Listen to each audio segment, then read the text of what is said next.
Hey guys, Shadylikeatree here, and welcome into Reminiscing with Shady, episode 90. This is a very special episode because this is Spider-Man 2, the video game. This is the Spider-Man that goes along with the second Spider-Man movie from, I believe it was the early 2000s, late 90s is when the first one came out. But this is the kind of video game to the second one. This is an open-world Spider-Man game that was developed by Treyarch, published by Activision. It was on the Treyarch Unreal Engine 2.0. It was released on June 28th, 2004 here in North America, and it kind of follows similarly along the plot line to the movie, although it's not kind of, very super specific like the previous games in the franchise, or like previous movie tie-ins, which is what I think makes this game and kind of sets it out. You do get to swing back and forth as you see me here. I'm still trying to. This is kind of very early on in some of the gameplay I recorded. This is only about, I don't know, 10 minutes or so in, so I'm still trying to get the hang of the swinging. But I wanted to kind of not spoil any of this game for you because this is an outstanding game. This is probably the best game based off a movie that I've seen. No other better ones come to mind, and I'm sure I'm going to get laughed at in the comments for not being able to think of anything specific. But this is kind of the best one that comes to mind as far as a game about a movie. What's really kind of fun about this game is the different variety in weapons. A lot of the bad guys on the street just use their fists, crowbars, or guns. But the bad guys have a bunch of different unique skills and abilities and things like that. There's a ton of supervillain bosses in here that really kind of push the envelope on what you're able to do, what you can do. And really kind of change up the gameplay. And there's one specific boss, which I guess I'll spoil a little bit of the game for you, is Mysterio's in the game, and his level took me hours and hours and hours the first time around, and then I stopped playing it for a couple months because I actually grew really frustrated and really angry that I wasn't able to beat it. I probably invested 10 hours trying to beat him the first time around, and then I kind of put the game aside for a couple years, and then I want to say in maybe 2006 or so, I came back to it and I was like, I haven't played that in a while. Let's see where I'm at and see what I can do. And then I remember playing it the first time, remembering how hard it was, and then I beat it on the second try, and I'm like, well, that wasn't that hard. I was kind of a wussy and a weenie 2 years ago, so it was kind of nice coming back to it and actually finishing the game, and I did beat the game. This is a realistic New York. It has a lot of the same landmarks that we're kind of used to. The Empire State Building's in this game. You can see the harbor and the two lakes. Madison Square Garden's in here. The New York Public Library. The Daily Bugle building, which is modeled after a real building, is also in here. So there's a number of different there's a number of different buildings that are in real life that you're able to notice kind of as you're playing through this from New York 10 years ago, and what would have been 2004. So I highly recommend that if given the opportunity to come back to this game, or even play it for the first time here in 2015 and beyond, that you highly do that, because it's a fun game, and it really was kind of well liked and well respected for its time, despite its graphical, I guess, kind of challenges compared to today's modern games on the PlayStation 4 and the Xbox One and things like that. It doesn't look that great, but for the time, this game could not be beaten. This game is widely considered to be an 8.1 out of 100, or I'm sorry, out of 10, an 81 out of 100, if you will, kind of on a similar kind of graded scale. A lot of people like the web swinging mechanic, which I think is very well done and very polished, and they still kind of use the similar mechanic in today's kind of Spider-Man games. It's a similar style and things like that. A lot of people also liked the kind of diversity of New York City, diversity of the crimes, and kind of things along those lines. But yeah, the movement of the web swinging mechanic is much improved, much better, even though I'm still kind of running into buildings and riding the struggle bus on this front.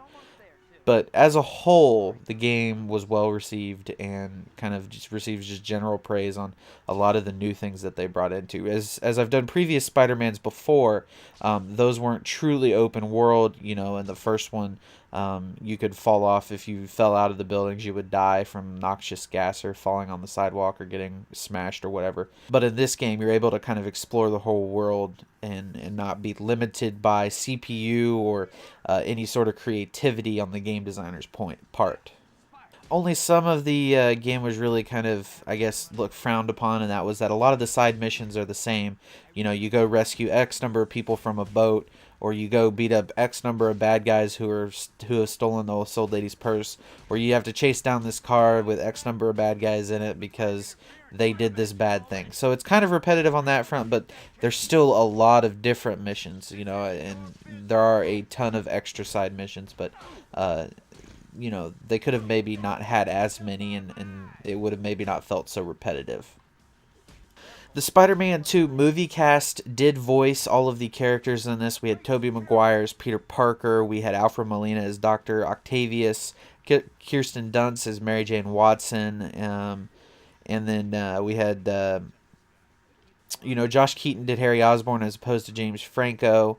But a lot of it was the same, and I really kind of commend them for kind of holding this consistency, because when you think of Spider-Man, I don't think you think of Tobey Maguire as Spider-Man, because I don't think he held the role long enough to say be like, you know, a Michael Keaton was Batman, or a George Clooney was Batman, or a Christopher Reeve. Well, I think a lot of people widely consider Christopher Reeve to be Superman. I think that you know, it kind of helped kind of make the character seem more real than getting just some random guy. You know, a lot of times they get the people who do the comic book shows like on Cartoon Network and stuff, but I think having the people who were in the movie that kind of just came out was kind of a good choice on their front. And also they had Bruce Campbell as the tour guide and kind of the tutorial and helpful guy on how to do this, that, and the other. Which I think, you know, everyone knows Bruce Campbell, and he's kind of a fun guy to have. So I'm kind of glad they chose him as the kind of voice of reason, the character that everyone gets to hear tell them how to do things and where to go and what to do and this, that, and the other. I do like we're going to go here right now. You're watching me actually swing over to the pizza place. There are pizza missions that you can do where you're not supposed to jostle the pizza or anything like that. And you're still supposed to get the deliveries made on time and get back to the store on time. That's kind of one of the fun parts of this game. Also, one of my favorite parts, and we're not on the building just here, but one of my favorite things to do besides the pizza challenges, which I thought were fun, and I actually have completed all of those, not in this save, but in a different save, is climb to the top of the Empire State Building, and once you're at the top of the Empire State Building, to just jump off and not die. And there's a way where you can jump off, and then once you reach a certain point, you can kind of swing out of it, and it's like it gives you this really rush feeling and makes Spider-Man look like he's going super, super fast. And that's kind of something that I would spend really hours doing when I first had the game. I'm not really sure why. So here in a second, after I take on this pizza mission, you'll see me do that in the gameplay, which is just kind of a part of this series, is to kind of show you how I played the game back in the day. I will say that having played through this game again and played a few hours of it, kind of one of the things that I miss about gaming is kind of the open world, kind of just side quests, the things that you aren't a part of the game, that you kind of can make for yourself, your own challenges, things like that. And I think that in games like this, you kind of, when you don't have an online multi experience like many and most games do now, I think you're kind of left to your own devices. And while I think that having that online multi experience is much better than kind of being done with a game after you've beaten the single player, I think something's lost on the front, that you have to, you know, kind of come up with more ways to make the game fun if this is the only game that you have and you don't have any other way to kind of spice things up. I'm also kind of curious, now that I'm thinking about it and kind of watching Spider-Man swing around the city and deliver pizza, what you guys would think if Spider-Man actually delivered you a pizza. Like if you ordered a delivery and Spider-Man shows up at your door with your pizza in hand, what you would say to that. And also, I kind of wonder too, like how the pizza people didn't know who Spider-Man actually was. because, you know, he's showing up and delivering pizza to the customers, and if Spider-Man shows up at the customer's house, they're going to call and be like, "Your delivery man's Spider-Man," and then they're like, "No, our delivery man is Peter Parker," but no, Spider-Man delivered my pizza, and then you put two and two together, and then you realize that Peter Parker is Spider-Man. But here we are. We're off on to go have a lunch date with Harry and Mary Jane, because we're already very late. As Spider-Man has never been one that's good at managing his time. He spends too much time being a superhero and not enough time with his friends, and his Aunt May, whom he cares for very, very much. And this is one of the actual ways that they kind of progress the story, is that you're in a hurry and you have to go somewhere, and that's kind of how they start the next chapter. Once a chapter is ended, and they kind of move you along in that way, making you late to something, so you have to hurry clear across the city. You know, going through, like, right here is Times Square. As you can see, if any of you have been to Times Square, it kind of looks like it, except for it's much brighter in person and there's much more to it, I feel like, in real life. Having actually been there in person a few years ago, which was really cool to go to New York City, mind you. But here I'm just going around the building because I couldn't figure out where the thing was, and then I found it. But yeah, there's a number of these little cutscenes where it shows kind of the characters and talking, and you kind of show up. But I skipped it because I didn't want to bore you guys to death. But anyway, now we're kind of moving on. I know I'm kind of close to the Empire State Building, which is actually right next door. And so I decide we're going to go for a little ride.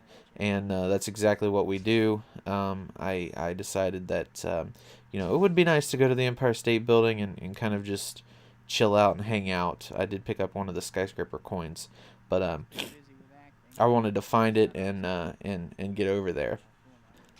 But when I think about it, really, and I kind of think about my favorite PlayStation 2 games, I think that, you know, Spider-Man 2 kind of has to be, if not at the top, near the top of the list. You know, sure, this game is far from perfect. There's some repetition, things along those lines.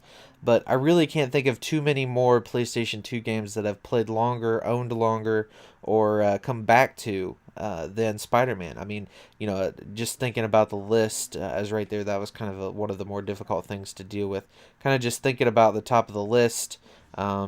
You've got, you know, NFL Street, which I've done a video on, and you know, there's a few others, but from here you can see the entire city, and I'm about to jump off, and hopefully I don't die. I don't remember when I recorded this, if I died or not, but the idea was you jump off, and then things go faster, and then you kind of do that because I died because I didn't swing fast enough. But you kind of have to jump out away from the building to make it actually work. But the idea is that you go super fast and it looks like you're going like 1,000 miles an hour, and you know, you can go to the top of the building and have a good time doing that. So I'm going to skip to the top and I'll show you.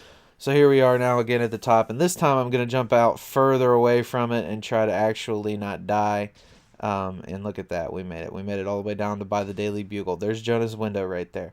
But yeah, I want to thank you guys very much for watching this video. This has been Reminiscing with Shady, episode 90. This has been Spider-Man 2, the video game on PlayStation 2. If you like this video, please let me know in the comments. Tell me what you think of this game. Have you played it? Do you have any experience with it? I'm always curious to hear those sorts of things. If you like the video, please leave me a like as well. And if you're not subscribed, go ahead and do so, because I do one of these every week. We have 10 more episodes here in Season 4. So thanks again, guys, for watching. I very much appreciate it. I will see you next week for episode 91. In the meanwhile, take care and DFTBA.